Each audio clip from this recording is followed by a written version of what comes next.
দেখুন, মানুষ এখন ইডি সিবিআই নিয়ে ভাবছে না, আর আমাদেরও এ নিয়ে কোনো চিন্তা ভাবনা নেই।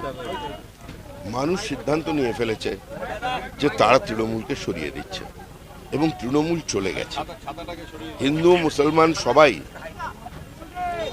আজকে ভেবে দেখছেন এবং তাদের মনে ধরে গেছে কথাটা যে আমাদের মুখ্যমন্ত্রী কোরআনের ঊর্ধ্বে, আমাদের মুখ্যমন্ত্রী গীতার ঊর্ধ্বে। চলে যাওয়ার আগে, নিভে যাওয়ার আগে প্রদীপ যেমন জ্বলে ওঠে, তৃণমূল চলে যাচ্ছে। ED, CBI, income tax, GST, CISF, 356, 355, রাজ্যপাল, এগুলো কোনো ইস্যু নয়। ইস্যু একটাই, জনতা বনাম Mamata, no vote to Mamata. এবার কি 11 সালের মতো একদম পুরো সাইলেন্ট ভোট হবে? 11 সালে দেখেছিলাম যখন পট পরিবর্তন হয়েছিল পুরো সাইলেন্ট ছিল বীরভূমে, তাই এখনো পর্যন্ত কোনো রাজনৈতিক সংঘর্ষ নাই, সেইভাবে কোনো কিন্তু বোমাবাজি নেই, কিচ্ছু নেই। এবার কি সাইলেন্ট ভোট হবে? কি মনে হয় পরিবর্তন? দেখুন,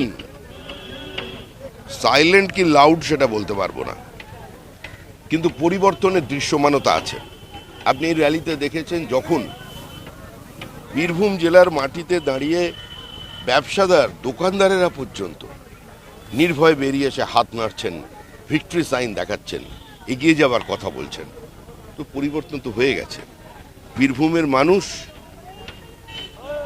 যে আশীর্বাদ বিজেপিকে দিচ্ছে, তাদের তৃণমূলের সমস্ত প্রত্যাশার বুক চিরে এক অপ্রত্যাশিত ফলাফল 4 মের জন্য অপেক্ষা করছে। সর্বত্র মানুষ আসছে, সর্বত্র, কোনো স্ট্রে ইনসিডেন্ট নয়।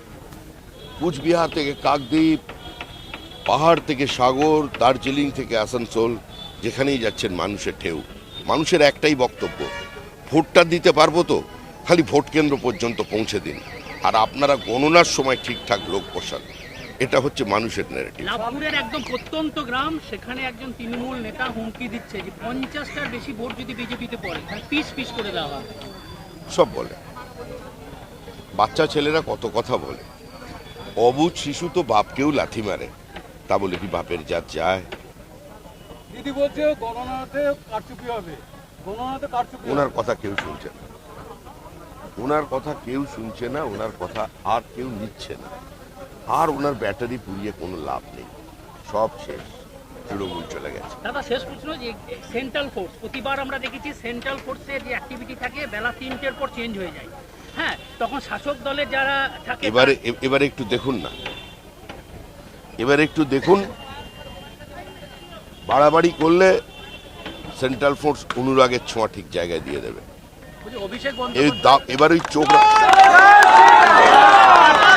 চোখ রাঙানির ভোট এবার হবে না, থান কাপড় হবে না, বাইক বাহিনী হবে না, গ্রামে পথ আটকানো হবে না, কে ভোট দিচ্ছে তাকে দেখতে পাবো, জানতে পারবো, হবে না।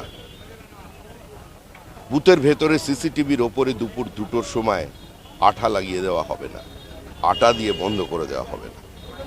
ভেতরের অ্যাক্সেস থাকবে প্রার্থীর কাছে। অবাধ, শান্তিপূর্ণ, রক্তপাতহীন নির্বাচনের প্রতিশ্রুতি দিয়েছে নির্বাচন কমিশন। আশা করি তারা রক্ষা করতে পারবেন এবং দল হিসেবে মানুষকে যতটা ভয়মুক্ত করা সেটা আমরা করব। ওদের কাজ আমরা করব, ওদের কাজ ওরা করবে। আর তৃণমূলের তো এখন কোর্টে যাওয়ার কাজ। আমরা মাঠে আছি, তৃণমূল কোর্টে আছে। যদি প্রয়োজন হয় মানুষ সিদ্ধান্ত নেবে। মানুষ যেখানে সিদ্ধান্ত নিয়ে ফেলেছে যে 26-এর নির্বাচন তৃণমূলের বিসর্জন, সেখানে আমরা তো নিমিত্ত মাত্র। মানুষ ঠিক করে দিয়েছে একটা বাইনারি, তৃণমূল আর বিজেপির মধ্যে লড়াই, সেই জন্য বিজেপি ভোট পাচ্ছে। সবাইকে বিজেপি সরকার তৈরির জন্য ভোট দেবেন বিজেপিকে ভালোবেসে, তা তো নয়। অনেকে রাজনৈতিক অস্পৃশ্যতায় বিশ্বাস করে, তৃণমূলে আছেন, সিপিআইএমে আছেন, তারা বাঁ হাতেও বাটন পুশ করে দেবে, কিন্তু ভোটটা দেবে, তৃণমূলকে সরাবে।